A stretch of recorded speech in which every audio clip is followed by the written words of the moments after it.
You would be the oldest president of the United States if you were elected. Are you prepared to release your medical records so voters out there know what your health is? Obviously, because it's about one page, if even that long. But I'm willing to challenge any of these gentlemen up here to a 25-mile bike ride any time of the day in the heat of Texas. And you know, that subject has come up, and sometimes in fun, but sometimes not in fun. But, you know, there are laws against age discrimination, so if you push this too much, you better be careful. I raised the question because you remember 4 years ago, the same question came up with John McCain, and he released his records finally. I remember our own Dr. Sanjay Gupta spent hours reviewing those records. So let me go down and ask all of you, are you ready to release your medical records? Happy to do so. I'm happy to, and I also want to attest, I'm confident that Dr. Paul is quite ready to serve if he's elected. Watching him campaign, he's in great shape. All right, we have another question from the audience. I'll look forward to seeing your medical records. Go ahead. Let's take a question right now. Please introduce yourself as well. Good evening. My name is Matthew Bathel. My question is, what would your plan be for the future of manned space flight and the future of NASA? All right, let me go to Governor Romney on this one. An important issue, especially here in Florida, where a lot of people have lost their jobs as a result of the decline of the space program. Yesterday, Speaker Gingrich outlined a pretty long plan on what to do about it, and he said that by the end of his second term, if he were elected president, there would be a permanent base on the moon. Good idea? That's an enormous expense. And right now, I want to be spending money here. Of course, the Space Coast has been badly hurt. And I believe in a very vibrant and strong space program. To define the mission for our space program, I'd like to bring in the top professors that relate to space areas and physics, top people from industry, because I want to make sure what we're doing in space translates into commercial products. I want to bring in our top military experts on space needs. And finally, of course, people from the administration, if I have an administration. I'd like to come together and talk about different options and the cost. I'd like corporate America, as well as the defense network and others to come together if you will, a partnership basis to create a plan that will keep our space program thriving and growing. I believe in a manned space program. I'd like to see whether they believe in the same thing. I'm not looking for a colony on the moon. I think the cost of that would be in the hundreds of billions, if not trillions. I'd rather be rebuilding housing here in the U.S. We have a question. I want the Speaker to weigh in as well. This question is related we got it from Twitter. Speaker Gingrich, how do you plan to create a base on the moon while keeping taxes down in 8 years? I think that's a great question. You start with the question, do you really believe NASA in its current form is the most effective way of leveraging investment in space? We now have a bureaucracy sitting there which has managed to mismanage the program so well that, in fact, we have no lift vehicle. So you almost have to wonder, what does the Washington office of NASA do? Does it sit around and think space?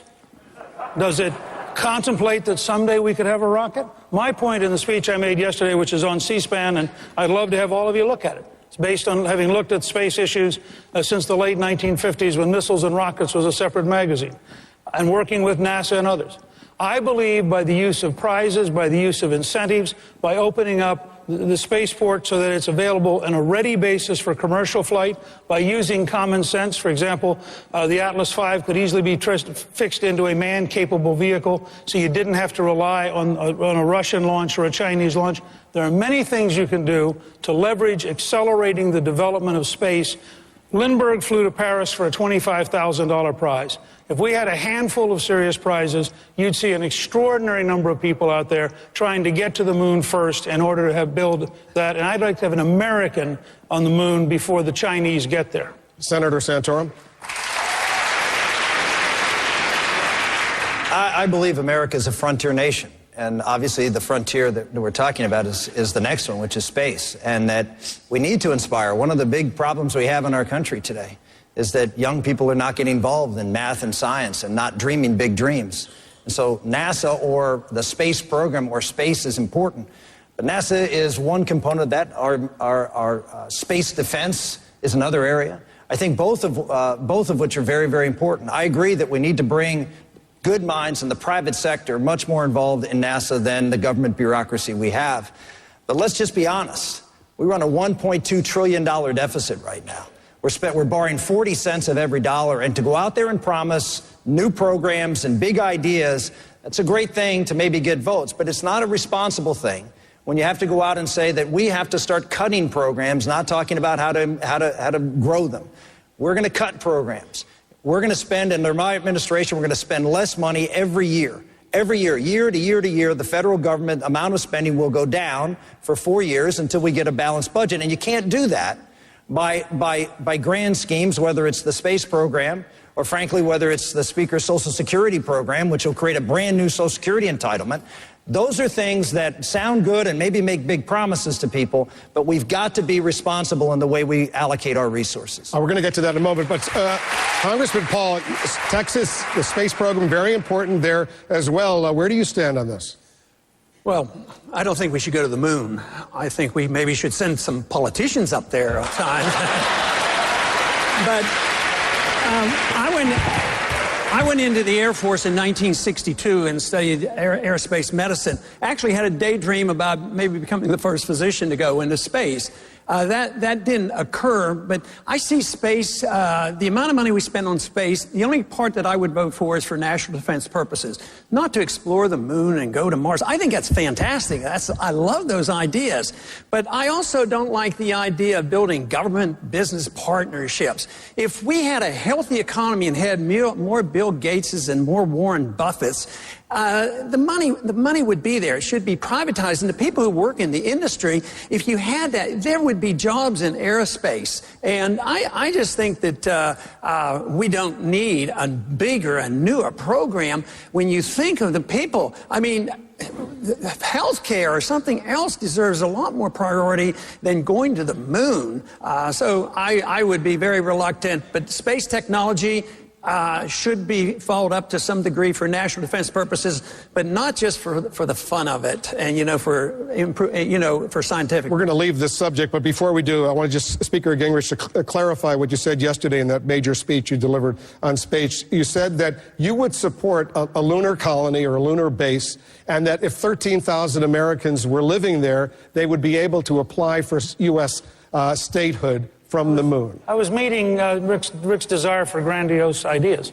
Look, that's a pretty grandiose idea. But let me make just 2 points about this. It is really important to go back and look at what John F. Kennedy said in May of 1961 when he said, "We will go to the moon in this decade." No American had orbited the Earth. The technology didn't exist. And a generation of young people went into science and engineering and technology, and they were tremendously excited.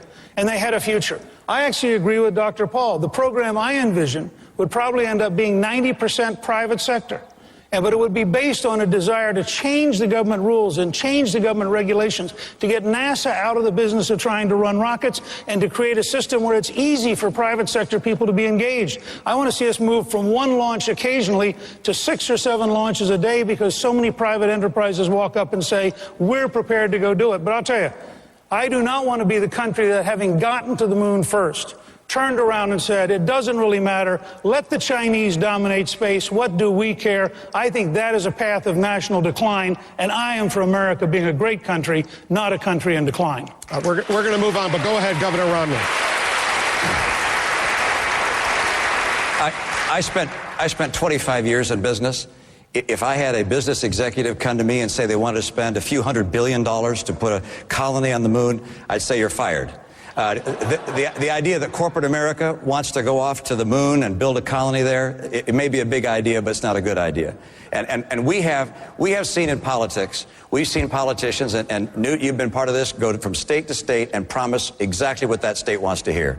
The Speaker comes here to Florida, wants to spend untold amount of money having a colony on the moon. I know it's very exciting in the Space Coast. In South Carolina, it was a new interstate highway and dredging the port in Charleston. In New Hampshire, it was burying a power line coming in from Canada and building a new VHA hospital in New Hampshire so that people don't have to go to Boston. Look, this idea of going state to state and promising what people want to hear, promising billions, hundreds of billions of dollars to make people happy, that's what got us into the trouble we're in now. We've got to say no to this kind of spending.